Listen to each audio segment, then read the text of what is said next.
que nos permite estar juntos y en armonía, ¿verdad? Para compartir, ¿verdad?, su palabra y gozarnos, ¿verdad?, en lo que el Señor trae a través de su cuerpo, porque en realidad cada uno de nosotros somos miembros en particular del cuerpo de Cristo. Y Dios, así como Él le place, ¿verdad?, fluye a través de todos sus miembros. Y eso es una bendición, ¿verdad? Es un regalo de Dios poder entender, ¿verdad?, el ministerio de Dios en cada uno de nosotros, ¿verdad? Y que no está solamente en la capacidad de un solo hombre, sino que está en la provisión de Dios en cada uno de nosotros. En esta ocasión quiero hablar, ¿verdad?, de lo que el Señor me ha estado mostrando en la escritura de 2 Corintios capítulo 5, de que nosotros debemos andar por fe y no por vista. Yo creo que es muy oportuno, ¿no?, muy a tiempo esta reflexión de la palabra de Dios. Y comenzando en el versículo 1, dice: porque sabemos que si nuestra morada terrestre, este tabernáculo, se deshiciere, tenemos de Dios un edificio, una casa no hecha de manos, eterna en los cielos. Y esto nos está hablando de que somos, ¿verdad?, peregrinos en esta tierra. De que lo que nosotros hoy tenemos como cuerpo es solamente un tabernáculo. Pero hay un cambio, ¿verdad?, de palabra, ¿no?, de tabernáculo a edificio. No es lo mismo una casa de campaña que un edificio. No es lo mismo una morada que una casa. Y dice que esa casa, ese edificio, no está hecha, ¿verdad?, por las manos de los hombres, sino que es de Dios mismo. Dice: y por esto también gemimos, deseando ser revestidos de aquella nuestra habitación celestial. Pues así seremos hallados vestidos y no desnudos. Eso es muy importante, que en el tiempo de nuestra partida, ¿verdad?, que no es un problema de edad, es un problema de que cuando llegue, llega, podamos decir: Señor, estamos revestidos, ¿verdad?, de tu morada. ¿Por qué? Porque le pertenecemos a Él. Porque Él ya pagó, ¿verdad?, el precio de nuestro pecado, ¿verdad?, que era la muerte, y nos ha dado vida en Cristo Jesús. Por eso tenemos esa confianza de que si un día partimos, vamos a estar delante de la presencia del Señor. Y a esto es a lo que se está refiriendo Pablo, ¿verdad?, en este capítulo, en este versículo, ¿no? Dice: pues así seremos hallados vestidos y no desnudos. Porque asimismo, los que estamos en este tabernáculo gemimos con angustia, porque no quisiéramos ser desnudos. ¿Quién quiere morirse? Nadie quiere morirse. Pero nosotros sabemos que es una realidad. Así que no es algo que uno desee, ¿verdad?, ser revestido, aunque eso va a acontecer. Pero hay una esperanza, ¿no? Hay una esperanza. Sino revestidos para que lo mortal sea absorbido por la vida. Mas el que nos hizo para esto mismo es Dios, quien nos ha dado las arras del Espíritu. Así que vivimos confiados siempre, y esto es importante, confiado siempre. Ahí donde está el caminar por fe. En este tiempo que estamos aquí, en este peregrinaje, ¿verdad? Ahí donde está confiado siempre en quién, en Dios. Eso es lo que es caminar por fe, confiado siempre en Él.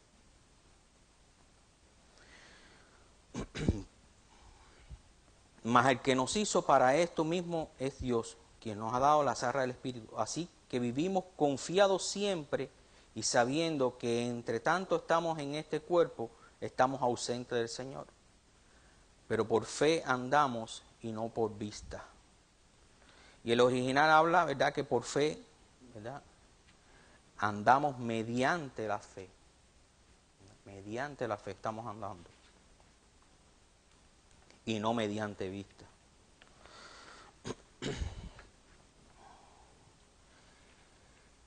Indudablemente estamos en este mundo. ¿No? Y aclaro esto porque hay gente que no se han enterado que están en el mundo. Están, como decimos nosotros, están en la luna de Valencia, ¿no? Todo le parece bien, todo le es indiferente, todo está bien. Las cosas no están bien. Y nunca han estado bien en este mundo. Jamás y nunca. Ni mirando la historia del pasado, ni mirando las cosas en el presente, ni aún sabemos por la palabra de Dios que las cosas del porvenir van a estar bien en este mundo. Así que estamos en este mundo, ¿verdad?, andando de día a día, ¿no?, como nosotros sabemos, ¿verdad? Pero también sabemos que hemos sido sacados del mundo, ¿verdad? Por Dios nos ha sacado del mundo. Y lo que habla de esto no es que nosotros, porque nosotros nos vemos todos los días aquí, pero lo que nos habla es que nos ha sacado del esquema, ¿verdad?, que opera en este mundo, ¿verdad?, en la manera espiritual, cómo el mundo se desenvuelve, ¿verdad? Dios nos ha sacado de eso, de ese esquema, ¿verdad? Porque dice que antes nosotros estábamos sin Cristo y sin Dios en este mundo, pero que Él nos ha sacado, ¿verdad? Nos ha sacado de todo lo que opera en este mundo. Ahora, esto no quiere decir que nosotros no vamos a tener aflicciones, no vamos a tener pruebas, porque dice que vamos a ser afligidos y también vamos a tener pruebas en este mundo. Pero lo que yo sí puedo asegurar es que si la mano de Dios no estuviera sobre nuestras vidas, por cuanto le pertenecemos a Él, el enemigo se hubiese ensañado de una manera que nos hubiese hecho tarco. De no Dios haber puesto sobre nosotros una muralla, ¿verdad?, un cerco sobre nuestras vidas, ¿verdad?, y nos hubiese dado gracia, ¿verdad?, para poder desenvolvernos en este mundo, el mundo nos hubiese consumido. Satanás, las huestes espirituales que operan en este mundo, ¿verdad?, ese príncipe que opera en este mundo, nos hubiese consumido. ¿Qué dijo Jesús cuando le habló a sus discípulos? Dice, Satanás me ha pedido para zarandearos, pero yo he orado a Dios para que no le falten las fuerzas. También vemos en la vida de Job como Dios puso una protección. Él dijo, sí, claro, él está así como está porque tú le tienes puesto un cerco a su alrededor. Quítale todo eso para que tú veas como él. Y entonces sabemos lo que pasó con la vida de Job. Si Dios no tiene su mano sobre nosotros, hermano, el mundo nos aplasta como cucaracha. Como cucaracha. Esto no quiere decir que no vamos a pasar por diferentes pruebas, porque el Señor Jesús lo dijo, ¿verdad?, que nosotros pasaríamos por diferentes pruebas. Pero dice, tengan paz, porque yo he vencido el mundo. Hay algo que nos deja ver que Él está con nosotros, que Él es el que está guiando nuestra vida. En Romanos 8:28, vamos a ir un momentico allí. 8.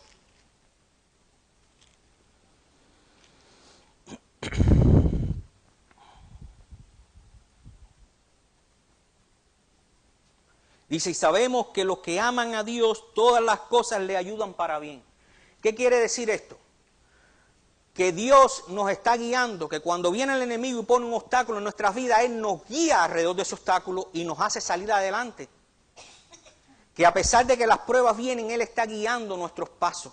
Todas las cosas, fíjense lo que dice, todas las cosas, todas las cosas, ¿verdad? Sabemos que a los que aman a Dios, todas las cosas ayudan para bien. Aún las que nosotros no pensamos, ¿verdad?, que son para nuestro bien, Dios las torna a nuestro favor. Y esto es a los que conforme a sus propósitos son llamados. Nosotros hemos sido llamados. Si tú crees que Dios no te ha llamado, debemos orar por eso. Porque todos nosotros que hemos recibido a Cristo hemos sido llamados por el Señor. Todos nosotros. No todos los que están en una congregación son llamados por el Señor, porque primera de Juan describe, ¿verdad?, en el capítulo 2, versículo 19, que no todos los que estaban dentro de nosotros eran de nosotros. Así que no podemos ver, el hermano es cristiano porque va a una iglesia. No. El hermano es cristiano y debe dar fruto como cristiano. Uno tiene que mirar, ¿verdad?, examinar. Porque a los que antes conoció también predestinó para que fuesen hechos conforme a la imagen de su Hijo, para que Él sea el primogénito, ¿verdad?, entre muchos hermanos.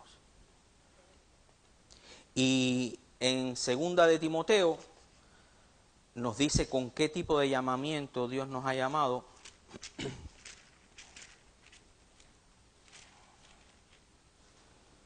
Segunda de Timoteo 1:9 dice, quien nos salvó y llamó con llamamiento santo. Quien nos salvó y nos llamó con llamamiento santo, no conforme a nuestras obras, sino según el propósito suyo y la gracia que nos fue dada en Cristo Jesús antes de los tiempos de los siglos. Y yo sé que la gente piensa de que hay una participación en cuanto a esto, pero yo creo que Dios nos ha escogido. No cuestiones a Dios, hermano. Así lo veo yo. Hay dos maneras, ¿verdad?, posibles en las que nosotros podemos desenvolvernos o movernos, andar en este mundo, ¿verdad? Una es, como ya leímos, por fe, y la otra es por vista. Son dos maneras en las que nosotros podemos andar. No hay otra manera, pero de todas formas tenemos que andar, Entonces tú tienes que andar en este mundo, porque mientras que estemos en este mundo, hay que seguir andando en este mundo. El que tú estés sentado no quiere decir que tú no estás andando en este mundo. El que tú estés trabajando no quiere decir que tú no estés andando en este mundo. Andar en el mundo quiere decir que estamos aquí. Y mientras que estemos aquí, hay dos maneras en que nosotros podemos estar. O por vista o por fe.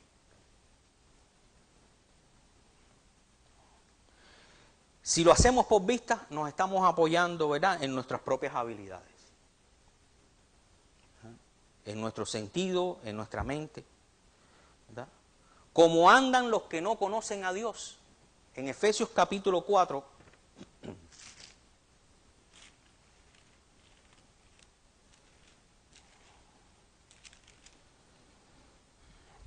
Efesios capítulo 4, versículo 17, dice, esto pues digo y requiero en el Señor, que ya no andéis como los otros gentiles que andan en la vanidad de su mente.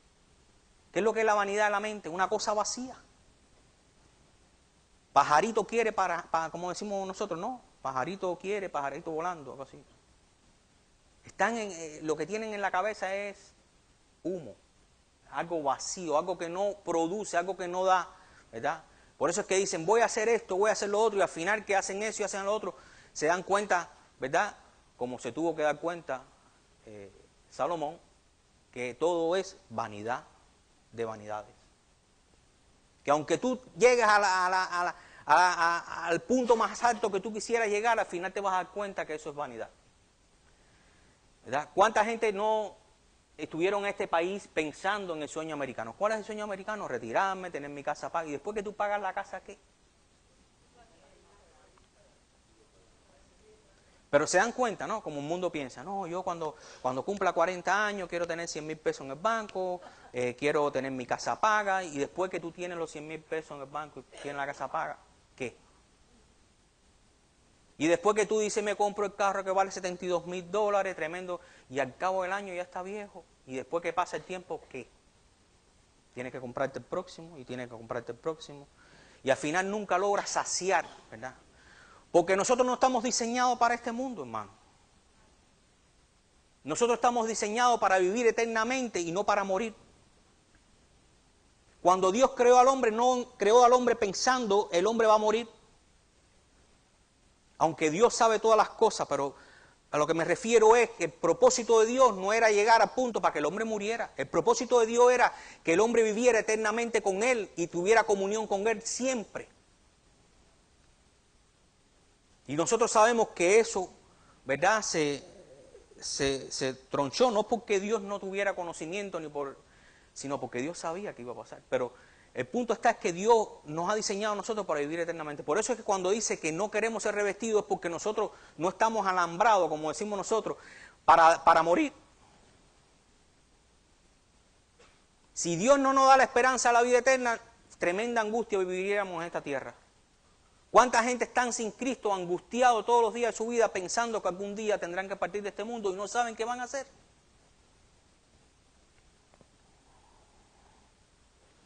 Dice que estos andan, ¿verdad? El mundo anda en la vanidad, ¿verdad? Como los gentiles, que andan en la vanidad de su mente, teniendo el entendimiento entenebrecido, ajeno a la vida de Dios, por ignorancia que hay en ellos y por la dureza de su corazón.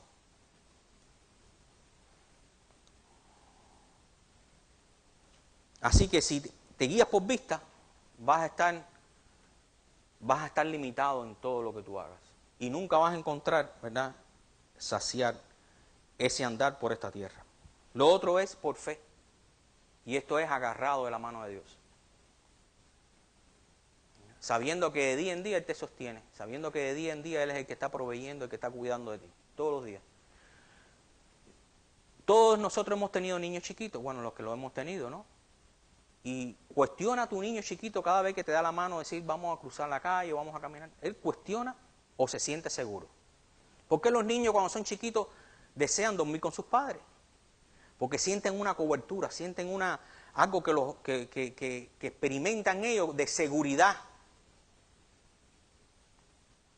Por eso cuando vienen los niños a Jesús, Jesús les dice, no les impidáis que vengan a mí, ¿verdad? Él desea que nosotros seamos como niños en cuanto a la maldad, dice, ¿verdad? Y hombres maduros en cuanto a la palabra de Dios espiritual. Porque los niños, eso es lo que hacen, los niños lo que buscan es la protección de sus padres en todo momento. Y no están cuestionando, hey, ¿a dónde me lleva ahora el viejo? ¿A dónde me lleva la vieja ahora? Yo no quiero ir ahí. Por eso es que dice que cuando nosotros, ¿verdad?, cuando éramos jóvenes hacíamos lo que nos daba la gana. Pero cuando llegue viejo vuelves a hacer otra vez niño. Te dice que te vestirán y te ceñirán y te llevarán a donde tú no quieres ir. Esa es la ley de la vida, hermano. Esa es la ley de la vida. ¿Qué sucede cuando andamos por vista? Lo primero es que quitamos la vista de Él. Cuando yo me apoyo en mis propios intelectos y en mis propios conocimientos, yo estoy quitando la vista de Dios. Me estoy haciendo yo sabio en mi propia opinión.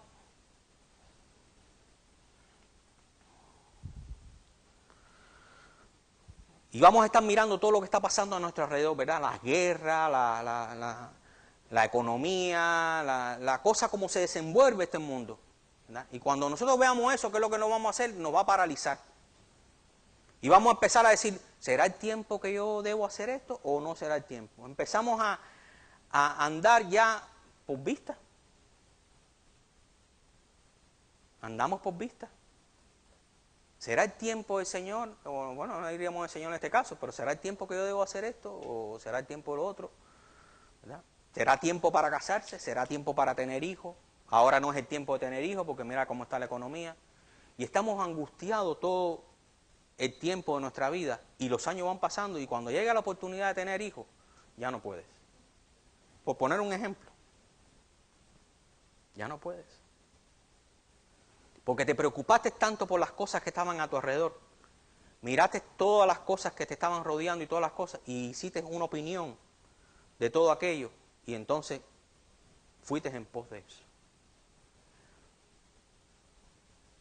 Imagínense a Abraham, ¿verdad?, que es considerado el padre de la fe, diciendo, ¿a dónde me va a llevar Dios? Ay, yo no quiero ir, ¿sabes lo que es llevarme al desierto? Yo no sé, si yo estoy aquí cómodo, deja tu casa y tu parentela y ven, sígueme que yo te voy a llevar al lugar, ¿verdad?, que yo te mostraré. Y anduvo, ¿verdad?, dice que como extranjero, después vamos a leer eso al final, ¿no?, pero anduvo como un extranjero.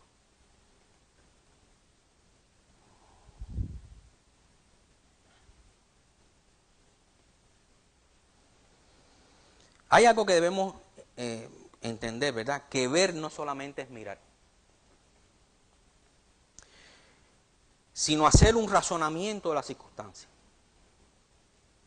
Por ejemplo, todos en un momento determinado vemos que alguien se nos acerca y ya conocemos de qué palo va la estilla, o qué la estilla de qué palo va, ¿no? Y decimos, ya yo sé por dónde viene este. Todos nosotros lo hemos hecho en algún momento determinado. Yo sé por dónde viene este. Ya nosotros no lo vimos, pero nosotros en nuestra mente vimos todo el desenvolvimiento en nuestro razonamiento e hicimos un juicio de esa persona que a lo mejor la persona no ni viene por donde nosotros pensábamos. Entonces ver no solamente es ver físicamente o mirar físicamente las cosas, sino ver también es todo lo que tú estás analizando, ¿verdad? Y estás mirando a través de tus pensamientos y de lo que puede suceder y todas esas cosas. Eso es ver, ¿verdad? También. Más que mirar físicamente. Pues yo puedo estar mirando a mi hermana Blanquita, pero yo puedo en mi mente, ¿verdad? Ver a mi hermana Blanquita, ¿verdad? En la presencia del Señor. Yo puedo ver tantas cosas, ¿verdad? Que yo en mi mente puedo procesar, ¿verdad? Que no solamente va con el solo hecho de mirar algo físicamente. Así que ver no solamente se limita a mirar físicamente, sino también, ¿verdad? Se limita al razonamiento, ¿verdad? De las circunstancias que están a nuestro alrededor. Por ejemplo, Pedro, en el capítulo 14, ¿verdad? El Señor alimentó a los 5,000, ¿verdad? Hombres, porque dice que sin contar las mujeres y los niños. Y dice que inmediatamente les dice que se monten en la barca y se fueron. Y que él se iba a quedar despidiendo, ¿verdad? A todos aquellos. Después que los despidió, entonces se fue a orar a un monte. Y dice que ya en la cuarta vigilia de la noche, eso viene siendo como las 3:30, de 3 de la mañana a las 6 de la mañana, ¿verdad? Dice que fue caminando por el agua. Cuando lo vieron, dijeron, esto es un fantasma. Esto es un fantasma. Y él le dijo, paz, ¿verdad? Soy yo. Señor, si eres tú, di que yo vaya a ti. Ven. ¿Y qué hizo Pedro? Pues empezó a caminar también, pero dice que miró, ¿verdad? Su alrededor. ¿Qué fue lo que miró? Vio eso, pero ¿qué es lo que le miró más allá de ver las olas y el viento contrario y todas esas cosas? Que se iba a hundir y que se iba a ahogar y que se iba a morir. Solamente la vista no se basó en lo que él miró a su alrededor, de cómo estaba el tiempo, sino su mente misma empezó a procesar todo aquello y dijo, si yo sigo aquí me hundo y esto me ahogo y me muero. Y eso fue lo que vio él. Él no vio solamente el viento contrario y dice que empezó a hundirse. Cuando quitó los ojos del Señor, empezó a hundirse. Vemos también la vida de Elías, por ejemplo, en el caso de Elías con Acab. Dios lo manda, ¿verdad?, a decirle a Acab que iba a llover. Acab era el rey de Samaria en aquel entonces. Y Acab había dicho que había una sequía tremenda en la tierra, ¿verdad? Y le había dicho a su mayordomo, Abdías, que fuera, que they split, tú sabes, se separaron, que uno cogiera para un lado y otro para el otro, a mirar dónde es que había agua y pastos verdes para alimentar el ganado. Y en ese momento se le aparece Elías a Abdías, mayordomo de Acab, y le dice, dile a Acab que yo quiero verlo. Señor, ¿qué te he hecho yo a ti para que tú me digas eso? Si Acab te está buscando por todos los reinos que están aquí alrededor y ha hecho jurar a todo el mundo de que si no te han visto, como diciendo, no solamente me basta con tu palabra, sino me tienes que jurar que tú no has visto a Elías. Lo estaba buscando por todos los lugares. Dice, tú lo que me quieres es llevar a la muerte. Porque cuando yo vaya donde está Acab, dice que puede ser que el espíritu venga y te tome y te lleve a otro lugar, y cuando yo llegue con Acab, aquí no está Elías. Y me va a cortar la cabeza. ¿Verdad? Y mira todo lo que yo he hecho, porque muchas veces también nosotros, Señor, todo lo que yo he hecho por ti. ¿Verdad? Eso es algo que es tremendo, ¿verdad? Señor, pero yo todo esto que hago por ti, ¿por qué me pasan estas cosas a mí? Dice que Abdías le recordó, tú no has oído lo que yo he hecho, que cogí a los 100 profetas de Jehová y los escondí en 2 cuevas diferentes de grupos a 50 y 50. Como diciendo, oye, no es para que tú me hagas esto a mí, me estás entregando a la muerte. Y finalmente, nosotros sabemos que él fue a donde estaba Acab y se encontró con Acab. Y la historia, ¿verdad?, es la de los 450 profetas de Baal contra Elías solo. El único que he quedado soy yo, el único que he quedado soy yo, decía él. Sin saber que Dios había guardado otras rodillas ahí que no habían claudicado. Pero bueno, para él era el único, ¿no? Y sabemos que hacen ese sacrificio, ¿verdad?, que cogen 2 bueyes, los descuartizan. Y dicen que le dijo, ahora empiecen a clamar, porque si Jehová es Dios, ¿verdad?, entonces esto es lo que va a suceder, ¿verdad? Que descienda fuego sobre, no le pongan fuego al asunto, ¿no? Pongan la leña, pongan el buey descuartizado, ¿verdad? Y empiecen a clamar ustedes a Dios. Si Jehová es Dios, pues va a derramar fuego. Donde vaya el fuego, ¿verdad?, es donde va a consumir el holocausto. Ese es Dios. Si no, pues entonces es Baal. Cuando él expuso esto, dice que el pueblo quedó callado. El pueblo no contestó nada y dice, bueno, vamos a hacer esto. Y ahí fue cuando la idea de coger los 2 bueyes esto.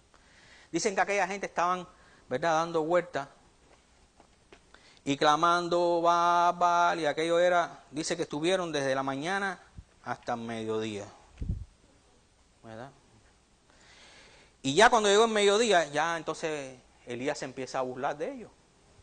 Y le dice en el 27, en el 18-27 le dice, y aconteció que al mediodía Elías se burlaba de ellos, diciendo, gritar en alta voz, porque Dios quizás esté meditando y también, ¿verdad?, o también haciendo algún tipo de trabajo. O va de camino, o tal vez duerme, y hay que despertarle. Todo eso le estaba diciendo a ella. Aquella gente dice que estaban sajando el cuerpo y gritando, y cada vez gritaban más eufóricamente, ¿verdad? Y nosotros vemos que hoy en día, ¿verdad?, no vemos a Baal, pero vemos, por ejemplo, todo este asunto de la santería y todas estas cosas como se desenvuelven, ¿verdad?, en ese tipo de oscuridad, ¿no? Que prácticamente hacen el mismo tipo de práctica. Por eso es que yo digo que es un mismo perro con diferente collar. Porque al final el enemigo es el enemigo. No importa si tú eres, por ejemplo, crees en algún tipo de religión o crees en algún tipo de... Al final estás muerto igual, hermano. Si tú no vas a Cristo, no tienes vida.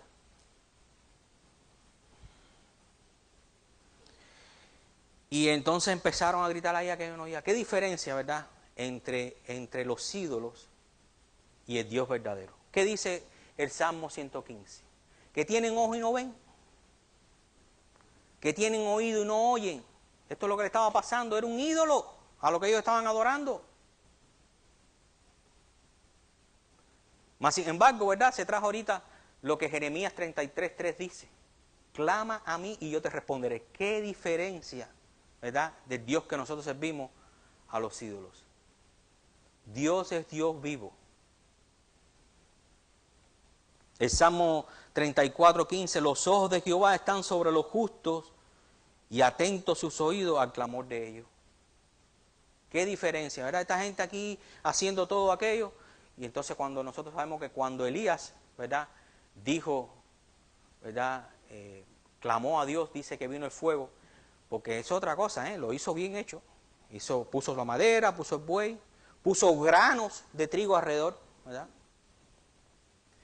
Y le dijo a la gente, traigan 4 cubetas de agua. Juan 3 veces tiró 4 cubetas. Dice que el agua se chorreaba por todo aquello ahí, para que no quedara duda de que ahí la leña estaba toda mojada y todo estaba mojado. Dice que cuando vino el fuego aquello, dice que hasta lamió el agua. Y empezaron a gritar, Dios, Jehová es Dios, Jehová es Dios. Cuando Acab vio eso, va donde está Jezabel. Y le cuenta lo que Elías había hecho. ¿Verdad? ¿Y qué es lo que Elías hizo? Dice que mandó a prender a los 450, ¿verdad?, sacerdotes de Baal y los degolló en un río. Y cuando él le da la noticia acá a Jezabel, dice que Jezabel dijo, de la misma manera que murieron ellos, va a morir él. Mañana mismo. ¿Lo vio él? No, pero su mente empezó a mirar y dijo, mañana mismo estoy tirado ahí con el cuello cortado, y dice que tuvo temor y huyó. Porque no lo vio, pero como estoy diciendo, ver no solamente es mirar en lo físico, sino ver también va en el razonamiento de nuestro intelecto y las cosas que nosotros vemos a nuestro alrededor. Y se nos pone la cabeza que parece un melón. Por eso cuando estamos delante de su presencia, descansamos en Él y le decimos, Señor, tú eres mi... No tengo mañana trabajo, no me interesa. Yo sé que tú eres mi provisión. Estoy pasando por diferentes pruebas, Señor, pero son temporarias, porque yo sé que lo más malo que me pueda pasar a mí es que me vaya a morir y me voy contigo. Que tengo una enfermedad, bueno, Señor, tengo la enfermedad, pero voy a estar aquí el tiempo que tú permitas. Y Él te va llenando de una paz interior, que te importa tres pepinos lo que puede estar pasando alrededor tuyo.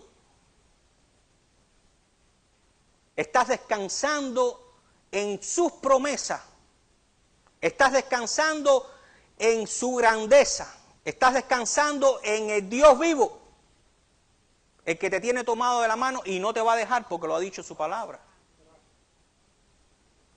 Este hombre empezó a imaginar todo lo que él había hecho y todo lo que le iban a hacer a él y huyó. Después vemos también, por ejemplo, ¿verdad?, en 2 Samuel, cuando habla de aquel filisteo, ¿verdad?, Goliat, que salía, y dice que cuando lo veían la gente se quedaban perplejos, huían delante de su presencia. ¿Y qué es lo que pasa con David? Nosotros sabemos que Dios también es el que te da esa fortaleza,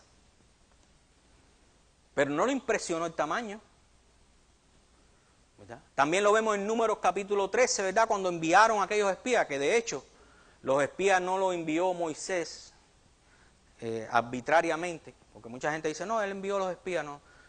Si tú lees Deuteronomio capítulo 1, 22, dice que el pueblo le pidió a Moisés que enviara espías y que Moisés consultó a Dios y Dios le dijo que lo hiciera. Pero eso no te está diciendo de que Dios, ¿verdad?, en su consentimiento permitió que fuera así, pero no quiere decir que Dios tenía nada que ver con el asunto de los espías. Dios no necesita espiar, Dios conoce todo lo que está pasando. Pero para tranquilidad de ellos y para mostrarle, ¿verdad?, que las cosas que tú ves no son las cosas que realmente son, les envió los espías. ¿Y qué les pasó? ¿Verdad? Perdieron la promesa que Dios les había dado de poseer la tierra. 40 años tuvieron que estar después en el desierto dando vueltas para lograr aquello. Y aunque después se arrepintieron, dice Dios que no los dejó entrar a ninguno, solamente a Caleb y a Josué. Y Moisés estaba en el asunto hasta que llegó y le dijo, háblale a la peña, y el tipo le metió el de eso y le dijo, le he hecho salir el agua. ¿Le has hecho salir el agua? También te va para afuera.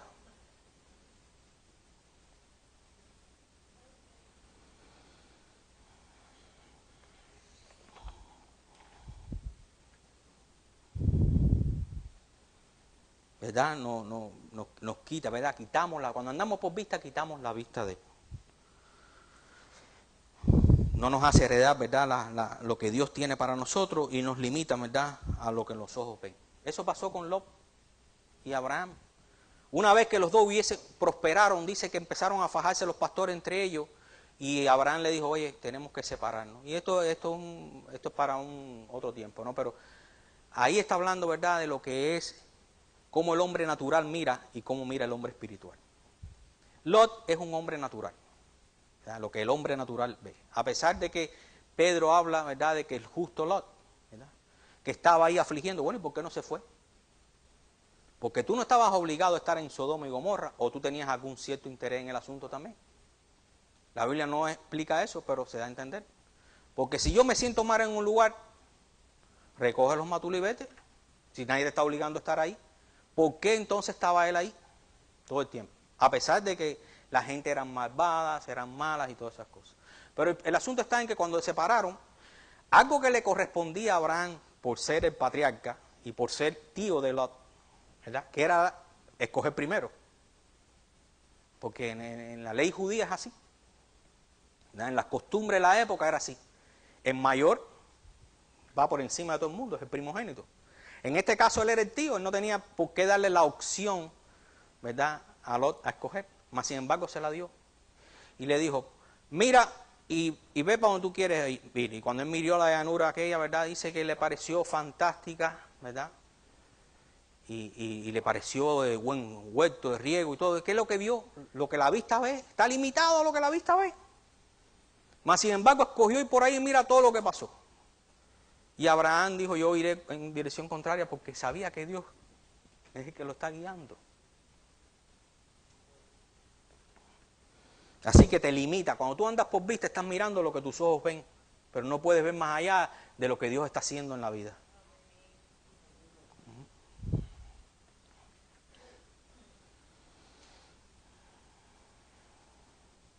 También, ¿verdad?, vemos otra ilustración, ¿verdad?, en la Biblia que nos habla de Eva, cuando se le aparece la serpiente.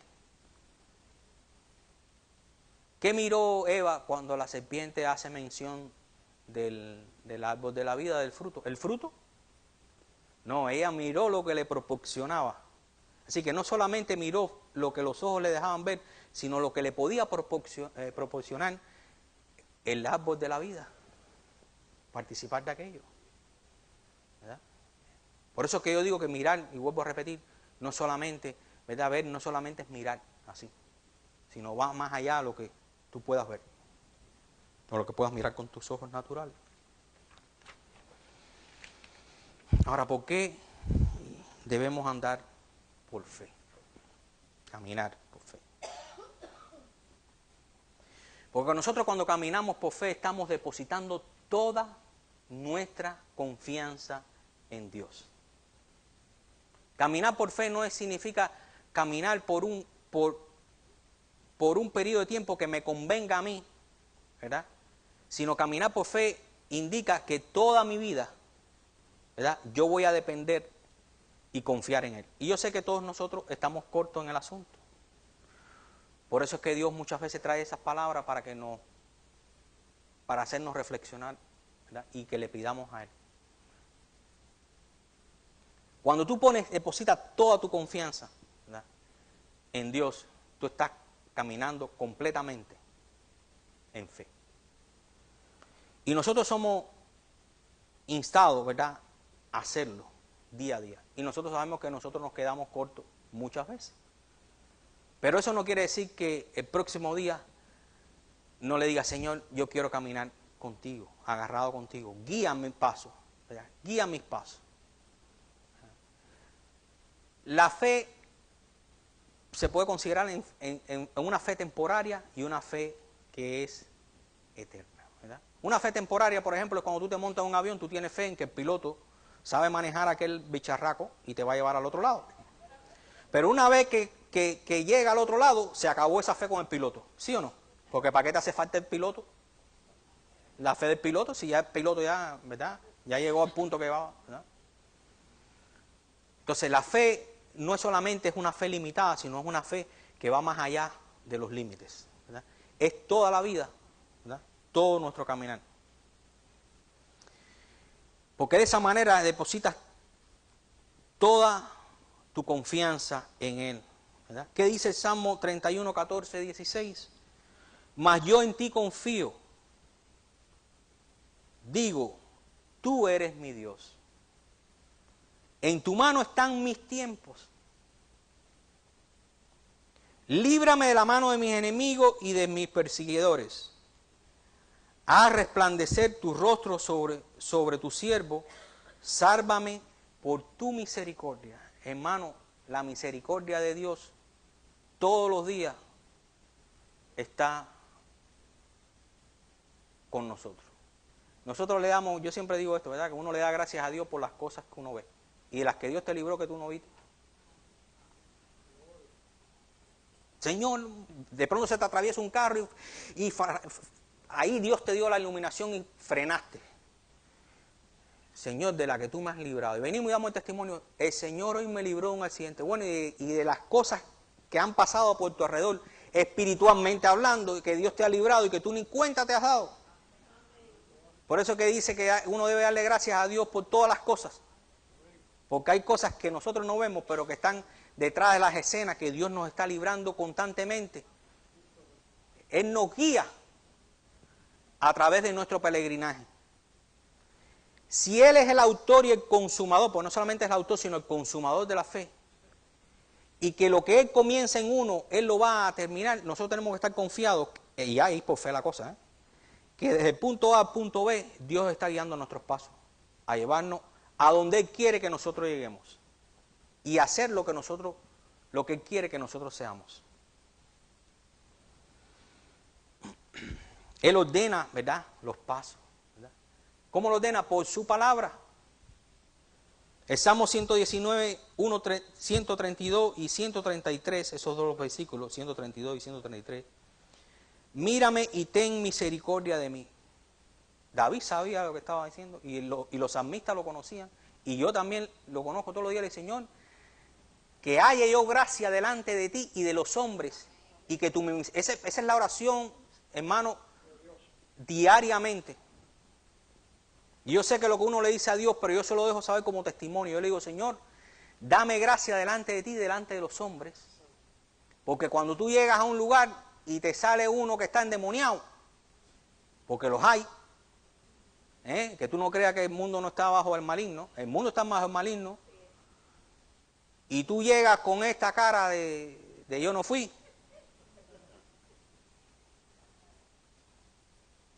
y si el enemigo quiere, acaba contigo, pero Dios te da gracia. Porque Él dice que Él nos da, ¿verdad?, la medida de fe, pero si sigues leyendo un poquitico más abajo, dice que también nos da la gracia para cada día. Dios nos da la gracia para poder desenvolvernos en este mundo. Mírame y ten misericordia de mí, como acostumbras con los que aman tu nombre. Qué lindo, ¿eh? Como acostumbras. Siempre está esa disposición de Dios a ayudarnos. Siempre está la disposición de Dios a ayudarnos. Nosotros somos los que estamos constantemente como las hormigas cuando se encuentran algo que la saca del paso. Empezamos a dar vueltas para todos lados, no sabemos para dónde vamos a coger. Las hormigas describen nuestro caminar en lo natural. Las hormigas van una tras de la otra ahí sintiendo lo que la otra dejó atrás. Es una línea, tú la ves ahí perfecta. Pásale el dedo. Y tú vas a ver cuando llegan ahí, una agarra para acá, la otra agarra para allá y no sabe para dónde. Así saben nosotros. Cuando vienen las pruebas, salimos echando un patín de ver, clamar a que el único que nos puede librar, Señor, muéstrame el camino para poder continuar. Empezamos a ver las cosas, que si el presidente que viene, que si el otro presidente, que si esto, lo otro, y enseguida empezamos y se nos arma un burujón en nuestra mente.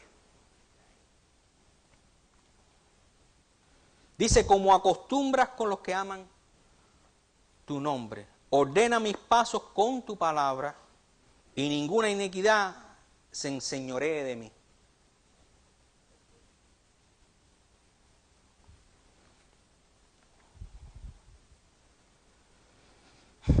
Jesús ya, lo que nosotros dice que Él fue tentado en todo, así que Él sabe cómo identificarse, ¿verdad?, con cada uno y cuáles nuestras necesidades. Él ya lo pasó. Jesús es la luz del mundo, es como el faro aquel. Por eso es que dice que puesto los ojos en Jesús, ¿verdad?, el autor y el consumador de la fe. Siempre decimos este versículo, pero se nos olvida, puesto los ojos en Jesús, vamos a decir siempre. No pongan los ojos en otra cosa, porque nos pasan como las hormigas. Puesto los ojos en Jesús siempre, porque Él es el autor y el consumador de la fe. Él es la luz del mundo, ¿verdad? Él es como ese faro cuando llega el barco de noche, ¿verdad?, que lo guía a puerto seguro. Si nosotros estamos mirando a Jesús, tú puedes estar seguro que siempre nos va a guiar a puerto seguro. A pesar de que se levanten las tempestades, a pesar de que se levanten las cosas adversas a nosotros, a pesar de todo eso, Él nos lleva siempre a puerto seguro.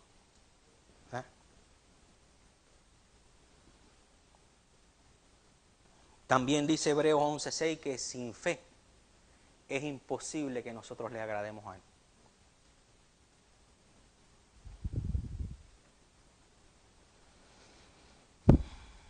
La fe nos permite ver como Dios ve.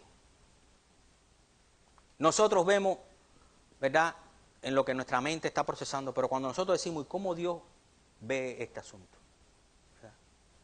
Y nos deja ver las cosas como Dios la ve.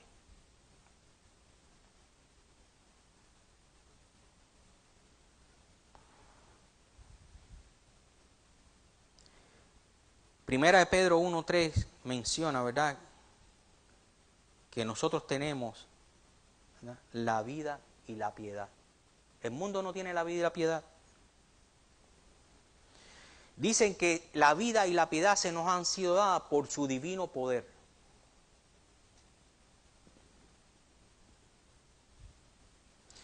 Y refiriéndose a aquellos que no tienen la vida y la piedad, dice que tienen la vista corta.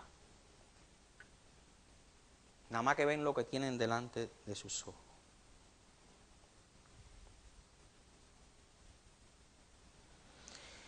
¿Cómo ve Dios, verdad? ¿Cómo Dios nos ve a nosotros? ¿Verdad? Y cómo Dios quiere que nosotros nos veamos los unos a los otros. En 1 Corintios 12, 22, 25 dice: antes bien, los miembros del cuerpo que parecen más débiles son los más necesarios. Eso está en 1 Corintios 12, 22, 25. Y aquellos del cuerpo que nos parecen menos dignos, a estos vestimos más dignamente. Y los que en nosotros son menos decorosos, se tratan con más decoro. Porque los que en nosotros son más decorosos no tienen necesidad. Pero Dios ordenó el cuerpo dando más abundante honor al que le faltaba, para que ya no haya desavenencia en el cuerpo, sino que los miembros todos se preocupen los unos por los otros. Cuando estamos andando por vista y no por fe, vemos al hermano y lo menospreciamos. Vemos al que está en necesidad y lo rechazamos. Pero cuando estamos andando por fe, vemos al hermano y dice, este hermano es necesario. Este hermano tiene una debilidad, pero el Señor, ¿verdad?, que dice que el amor cubre multitud de pecados. No quiere decir que tú te vayas a liar con el asunto del pecado, pero cubre, ¿verdad?, la falta de tu hermano en amor. Porque no es que la cubra con cualquier cosa, se cubre con amor.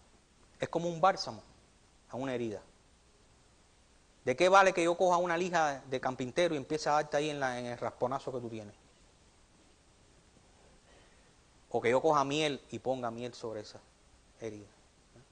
Eso es lo que hace Dios cada vez que nosotros llegamos a Él maullados, ¿verdad? Porque quitamos los ojos de Él. Y llegamos y ahí llegamos al Señor, todo maullado. Entonces Él empieza con su bálsamo, ¿verdad?, que es su palabra, ¿verdad?, que es todo aquello que nos reconforta y nos conforta, ¿no? En Abraham, ¿verdad?, ahí vemos como un ejemplo, ¿no?, de todo esto, ya para concluir. En Hebreos capítulo 11 hablan de los héroes de la fe.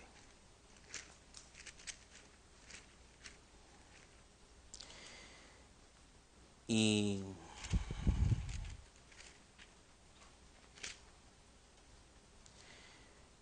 en el versículo 8 empieza a hablar ya de Abraham. Por la fe Abraham, ¿no?, siendo llamado, obedeció para salir al lugar que había de recibir como herencia, y salió sin saber a dónde iba.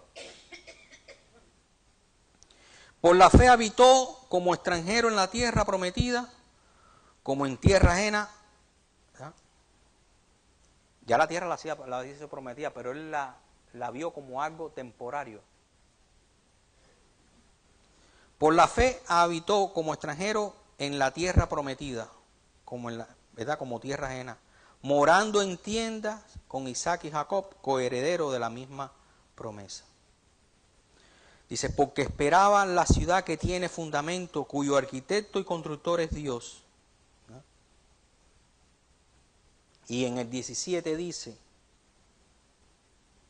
cuando fue probado ofreció, ¿verdad? Porque ahí vienen las pruebas también. Ofreció a Isaac, ¿verdad? El que había recibido las promesas, ofrecía su unigénito. Habiéndose, y ahí está lo que digo yo, que no tiene nada que ver con lo que tú miras con tus ojos naturales, sino lo que está en el corazón, ¿verdad? Dice, pensando, ¿verdad?